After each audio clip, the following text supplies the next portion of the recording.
All right, ladies and gentlemen, we are back with yet another video. This time, I don't know if you can see, but I'm back at the courts. I'm here in Brooklyn, New York. New York. RP Pop Smoke. And forgot to record the intro, but just recording myself running around like an idiot, showing that I am not a hooper still. And yeah, it's been a while since I done one of these, so thought it'd be a good time while it's still nice out.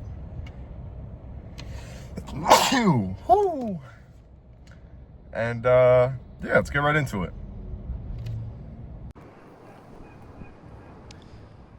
All right. So I didn't really talk that much while hooping this time. So I thought I would just voice over a little bit. I got this new mic and I'm trying to use it. So, oh, nice bucket there. Oh, smoked the layup. Number 2 missed. Number 3 missed.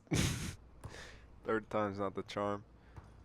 Oh, man, this is rough. But anyways. Oh my. Bro, how is that so short? This is a rough watch. But anyways, I'm gonna do something that I've done before, and that is a stream of consciousness. And what I do is just pick a topic and, just go on about whatever I want to talk about. And so today, I would like to get into the topic of vices. Specifically, oh, nice bucket. Using your phone. Other vices such as drinking, smoking, gambling, lusting, anything of that nature, and the effects they can have on you. Not just your body, but your soul. Alright? So, I'm just going to start off by talking about the phone. Always on that damn phone. And I think as a society, damn, is that an airball? We've become used to always being stimulated at all times. Money. And I'm kind of being hypocritical here because I'm playing a video while talking about this unrelated topic. But that's just what. Oh. That's just what helps me focus. I don't know. I have ADHD, so I like when I have two things going on at once. That's when I focus the best. Damn, I'm cooking. Anyways, I think as a society, and I'm guilty of this too, watching YouTube and whatnot. You're watching this right now. You're guilty. Um, I think we need to be bored. There's a lot of power in boredom. And if you're never bored and always have your mind occupied with, I don't know, I show speed, then you never have time to self reflect and actually let those thoughts that are lingering and that are bothering you actually come up to the surface. And a time of silence and meditation, I think, is very valuable. And also, money. I think we need to value our dopamine intake or usage because we only have so much dopamine that can motivate us to do things. And we're just kind of blowing it all on, say, scrolling through TikTok or Instagram, Snapchat, whatever it is. Damn. Wow. We're blowing all our dopamine. And I think we need to value it more and monitor our usage of our dopamine levels. I think it's okay if you want to scroll every once in a while after a long day at work. I'm cooking. It's like, if you want to scroll just to have a little brain break, that's fine. But everything in moderation. Don't be caught in a freaking, not loophole, a freaking wormhole for hours. Damn, that was tough. And just be mindless for so long. Like, you need to think. There's a lot of power in being present. And the same thing goes for other vices, such as drinking, smoking, etc. They hinder your ability to stay focused on what really matters. And they're not really helping you reach your goals at all. They're just a distraction. And I understand wanting to have fun with friends. Maybe that can motivate you to go even harder the day after at work. But that's rare. I mean, I get that people need that social connection. I'm an introvert personally, so interacting with people drains my energy, and I need that alone time to just sit alone on my thoughts and recharge. But we are social creatures, and we all need that stimulation. And I don't think you need to be messed up in order to do that. Like, I'm also trying to work on my social anxiety. It's been a thing my whole life, essentially. And I feel that was clean. If I rely on these substances, such as alcohol and weed, when I get into social situations, it will just make my anxiety worse when I'm not on them. Because you lean on them as a crutch, and that is not a healthy thing to do. And I think going back to sorry, that's kind of all over the place, but going back to the phone, I think we're replacing our need for that social interaction with scrolling.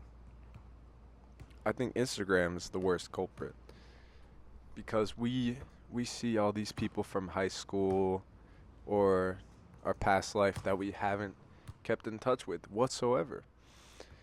And we see what they're going through in their daily lives, and we're like, "Oh, cool. So and so is doing big things. Got a job in New York. Cool shit." But like, unless you actually keep in touch with them, it does not affect your life at all. And I may be coming off kind of harsh here, but damn, that was a bucket. Um, I don't think we need to crowd our headspace with things that do not directly affect our daily lives. For example, the news. It's very sensationalized and is not healthy to watch all this news coverage and analysis.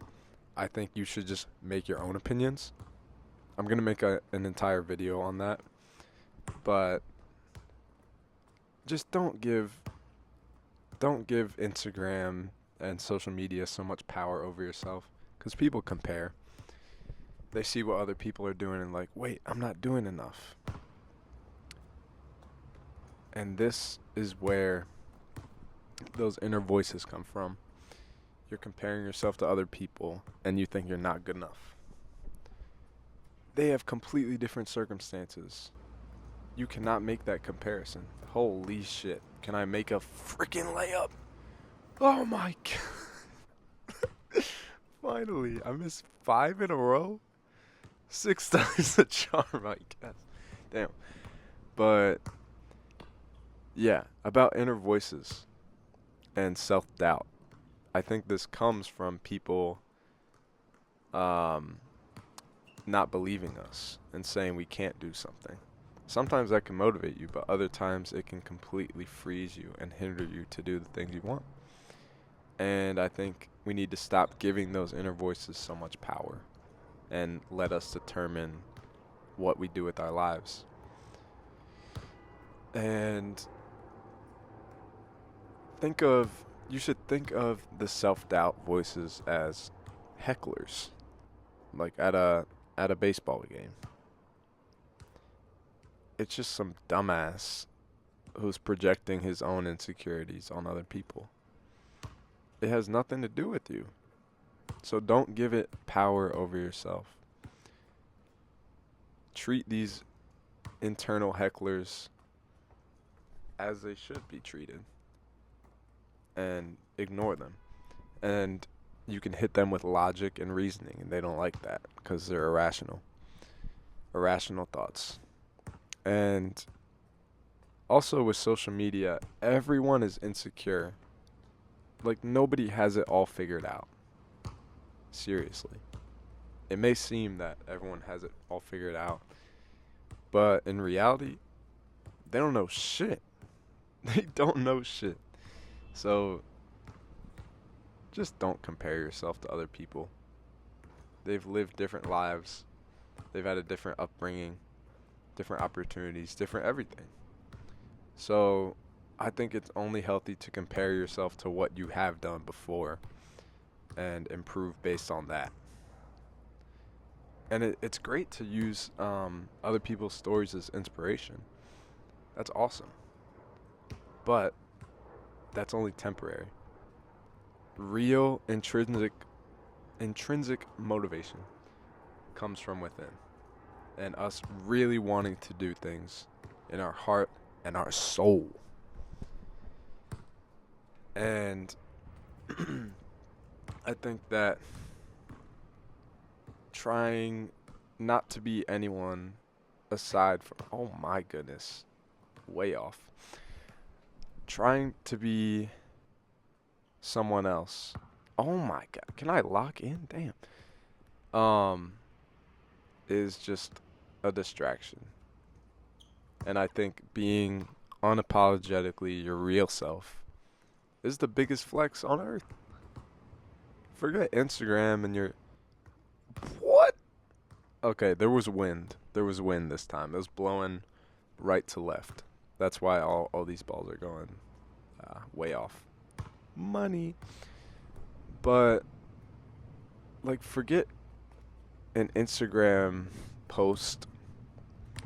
Like, you got J's on, you got a rollie on, clean fit, and you're posted up with your brand new Corvette that you probably rented. That's not being genuine. You need to be yourself. That's the real flex. Being one of one, who you are.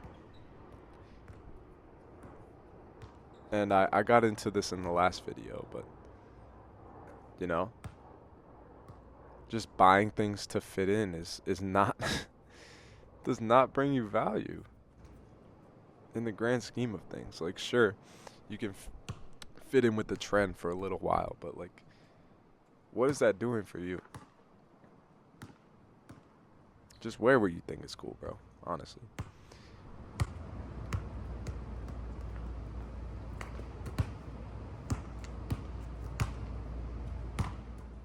I think it's okay to have vices. I said that before. It's okay to have vices. You must keep them under control, though. You can't let them control you, because that's where people get really lost and lose their lives and their well-being. And I understand, it's completely, damn, airball. It's really hard to completely eliminate these vices. But you can try. It's been done before. I'm trying to be sober from all alcohol and drugs right now. And I'm not gonna lie, it's really hard. Really hard. but I'm staying true to my path and what I think is best for me, not pleasing other people just because. And just think about a time you were being controlled by your vices and made a bonehead decision. And did you learn from it, or did you just keep doing it? Something to consider, y'all. Peace.